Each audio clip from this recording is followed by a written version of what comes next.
Just found something and it made me realize something else, which is just the truth of the matter. And it came out in 2014, and it's from the Skeptical Libertarian. And all I can say is, that clickhole article where there's that guy you really hate makes a great point face, right? Well, the Skeptical Libertarians, Daniel Beer, like, he'd have to come and actually like pronounce his name for me so that I'd know. I don't know. I'm reading, so I'm probably gonna mispronounce his name, basically in this. But yeah, he the guy whose name that I probably just mispronounced has a blog, called the Skeptical Libertarian, where he does a lot of asking questions and digging into things, and he makes a really great point in the whole thing. And in summary, it's that money and profits don't magically become better or worse when corporations selling unproven snake oil instead of a tested medicine. You must look at the scientific evidence to judge claims about products, not the price tag or the bottom line of the companies who make it. And the truth of the matter is that sites like Natural News and who are hucking a supposedly alternative medicine, but if it were medicine, you wouldn't call it alternative medicine. You'd just call it medicine, and organic food. But you look at this chart and you realize that like vaccine researchers and everything, and the people making vaccines are actually making less money than the people that are pushing big placebos products. Like the alternative medicine crowd is actually kicking the crap out of the vaccine market. They're actually a lot bigger, so that the alternative medicine market is a lot larger than the vaccine market that exists. And the point here isn't to attack profit, because no business would exist without it, but simply to show how absurd the argument is that the drug companies are driven by the profit motive, greed, and therefore you can't believe anything they say about their products, e.g., vaccines. You know, and he nails the point in pretty hard on this. And the truth of the matter is that why it makes me uncomfortable to link you up to a libertarian and their blog, because I have some very powerfully, like, I'm not a libertarian type views myself. I'm not really a member of that party. I would say that my take on things is that there are a lot of flawed systems that our government produces, but in a world in which the private sector can't seem to come up with a solution to those problems, and they can't be solved purely by capitalist and by libertarian means, then you're going to need a government to step in and offer a bad solution over no solution. So my thing, I'm not really an advocate. Really, I'm not really strongly supportive of DCF. I mean, DCF is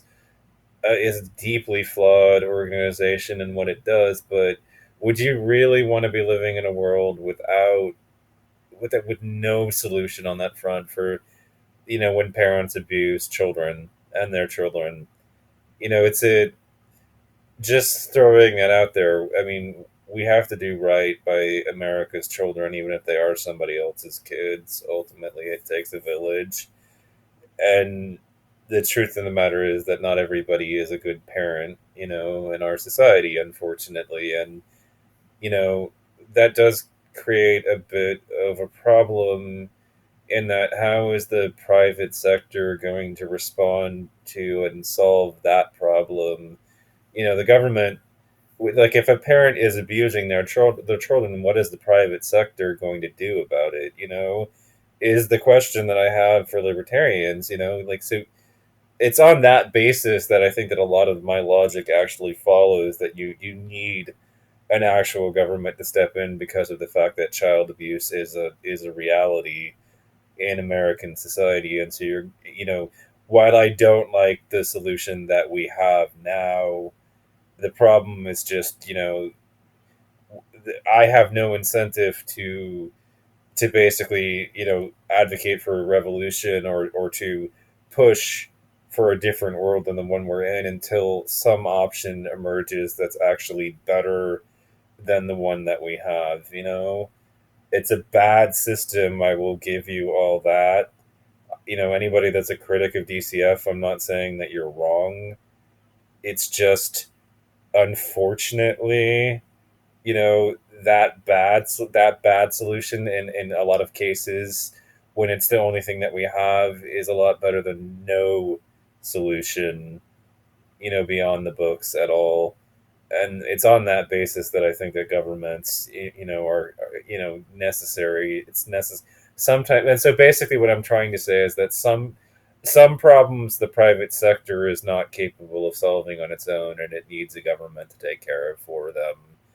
And on that basis, I think that there is a justification for there being a government, that offers, additional services beyond, the private sector, because we need a government that's able to step in and solve problems that the private sector just isn't suitable to be to be the party that solves a problem in particular.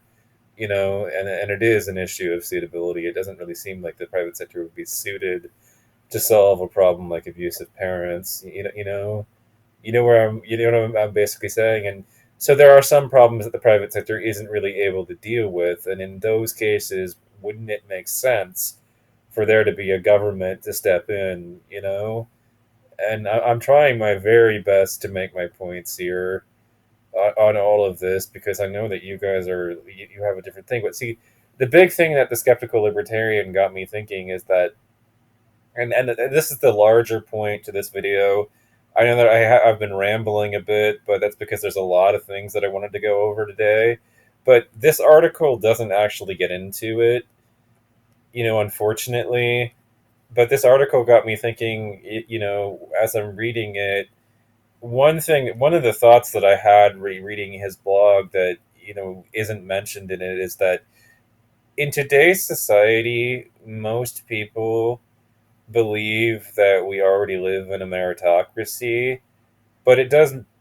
There's a question here that isn't being asked, and it does raise, in my mind at least, a very important question. But what kind of meritocratic society would reward, the quote alternative unquote medicine crowd and the organic food crowd with much more profits and a much larger market than the vaccine market? Does that does that really support or ring out in your mind as what a meritocratic society would look like? Because to me, that screams, that we don't actually live in a meritocratic society and never have. That's a big, big alarm bell and indictment on the idea that we actually live in a meritocratic society, that actual doctors are being rewarded less than, the alternative medicine, the medicine crowd is being rewarded in the market. This is really some cringe-inducing shit that, I'm seeing in all of it, and it's cringe, but it's not cringe because of the author of the piece. It's just, it makes you cringe at the idea that so many people in this country believe that it's already a meritocratic society. I mean, you could not possibly be more wrong if you were trying to be. And you have to cognizantly and constantly skip over all the evidence that would show that, generational wealth was a thing, and that you have to almost stridently be trying to ignore any type of information that would drum up some sort of skepticism of the idea that we already live in a society, or if society isn't a perfect meritocracy, that, it is generally that way, or it resembles one. Because I think that things like this kind of show that America is not even close to being a meritocracy. It's like, it's almost as wildly off the mark as it would be possible for it to be off the mark of being a meritocratic society.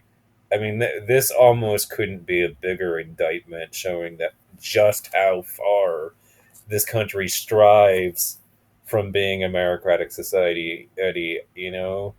Like, I think that the distance between us and a real meritocracy is about right about the distance. Like, okay, in space out there, you know, the universe is also expanding. In addition to this, there are some parts of what's out there that the universe is actually expanding faster than the speed of light, and so that means that the light from those stars will never actually reach the earth. And so it's like the distance between here and there is about how far America is, from those regions of space where the light will never reach the earth, is about how far America comes from its ideals to the reality. The gap is about that large. We could not be further from being a meritocratic society, and stuff like this shows exactly that.